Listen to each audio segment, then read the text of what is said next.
Hey, I recently had a friend ask me about language arts curriculum, and while I love Master Book's Language Lessons for a Living Education for levels 2 to about 5, I also have pieced together my own way of doing language arts using literature. So this is a book that I made that pieces together all the components of language arts because I find that it's hard to find an all-in-one that I really like, so I just made my own.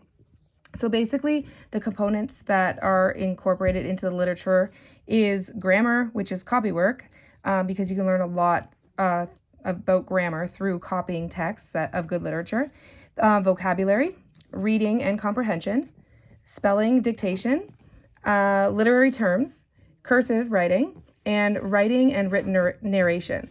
So this is something that I made, and I just want to flip through it and show you how it would work. So first of all, I want to give a shout out to Progeny Press literature guides. They are the best literature guides that I've found, which have the best questions. They teach literary devices.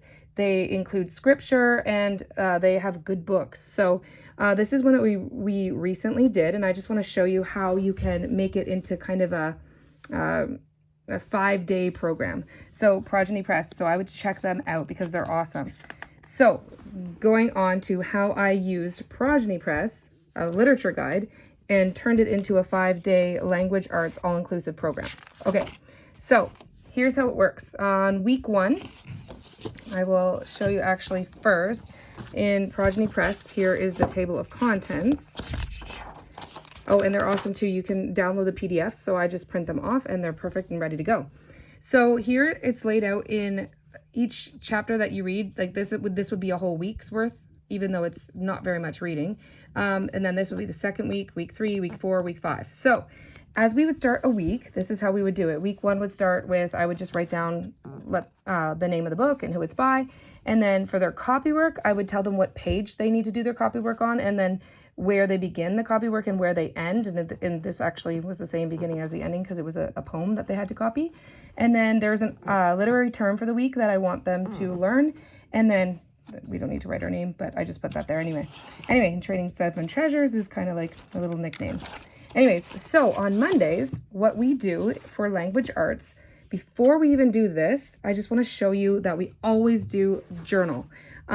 This is probably part of my homeschool that my kids don't like, but I know that they're going to love me for it later because they have years and years of journal entries. Like, for example, this is last year, one of my children, I print them off at the end of the year, and then they have like years of journals. So they often like to go back and reread them. So even though they don't like doing it in the moment, they do like looking back at their journals. But I'm just going to show you kind of the levels of how we do journal on Monday.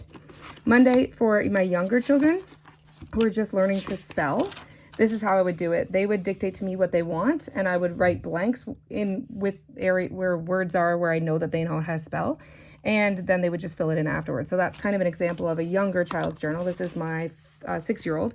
And then this is my 10-year-old. She is about ready to move on to typing journals, but she doesn't want to. So she still does her written journals. So that's an example of her journal. I always make them date it and then write a little bit about what happened during the week. And then this is my high schooler.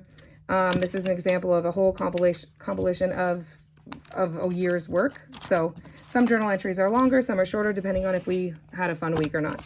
Anyway, that's Monday. So that's aside from the novel study. So now that's just extra language arts that I have that I require. So going back to my own all-in-one language arts, I call it LA Lit. Anyways, on Mondays, what they would do is I would divvy up the reading for the week. So in this case, Progeny Press has you reading chapters 1 to 6. The chapters were really short in this novel, Holes, which was, by the way, an awesome novel.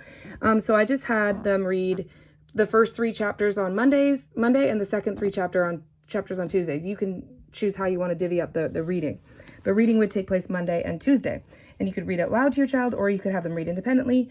In this case, it was independent.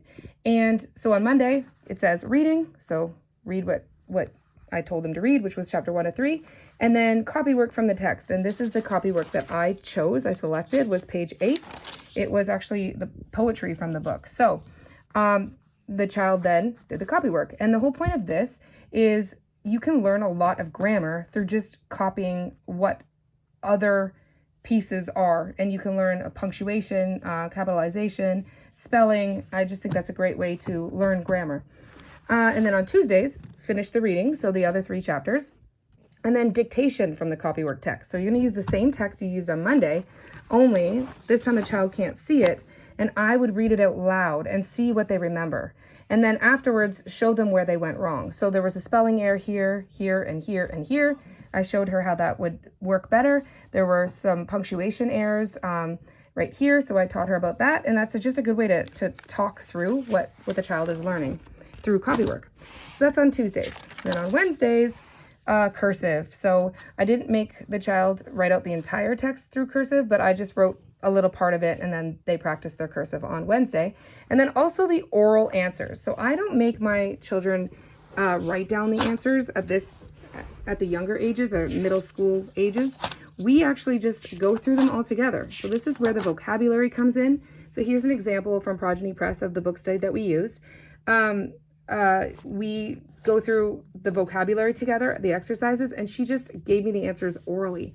And then we did a couple of pages of Q&A from the text, and I love Progeny Press. I love the way they do things. They make you think deeply about the book, and we got excited about the book. And then they also include questions that take you to scripture. So you're comparing what you're learning through the book, how it can relate to your life as a Christian.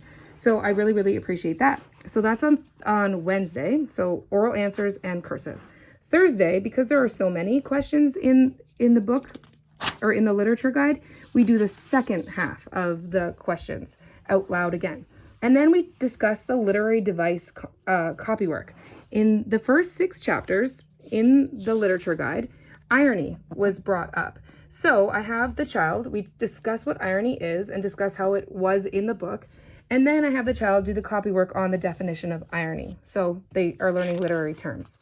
And then on Friday, I have the child do, it says Friday down here. That's when they would practice their written narration or a writing assignment. So most of the time in the literature guides, there are some prompts for writing assignments. However, I have found that if it's something that they're not interested in, they can also do just a written narration of the chapters they read. And I also like to challenge my kids with using the literary device that they learned and try to incorporate that into their writing. So they can write a creative story. It doesn't even have to be about the novel, but try to write a creative story with irony in it. So here's an example of this child's work. It got crumpled up, sorry. And then another child's work. Depending on their age, they're typing their written narrations or their writing assignment. So that's what they would do on Friday. So I just think that's a really cool way to incorporate language arts with literature and using a literature guide, but also then focusing on making sure you put pen to paper every single day, practicing writing, practicing grammar, practicing cursive, learning literary terms, and then writing. I just find that is the greatest way to kind of put all the pieces together. And so I hope that's helpful to you. The other thing is I don't do the writing portion of their day 5 writing stuff. I don't add it into their little booklets that I've created for them. We do the writing on a separate piece of paper, or we type and print out. And then at the end of the year, it's really, really cool. I do much the same as what I do for their journals. With their journals, I piece them all together and print them all off, and then they have a whole year's worth of journals.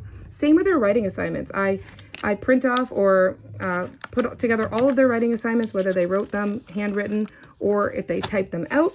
And then they have like a really cool thing to look back on, like all the writing activities that they've done over their lifetime.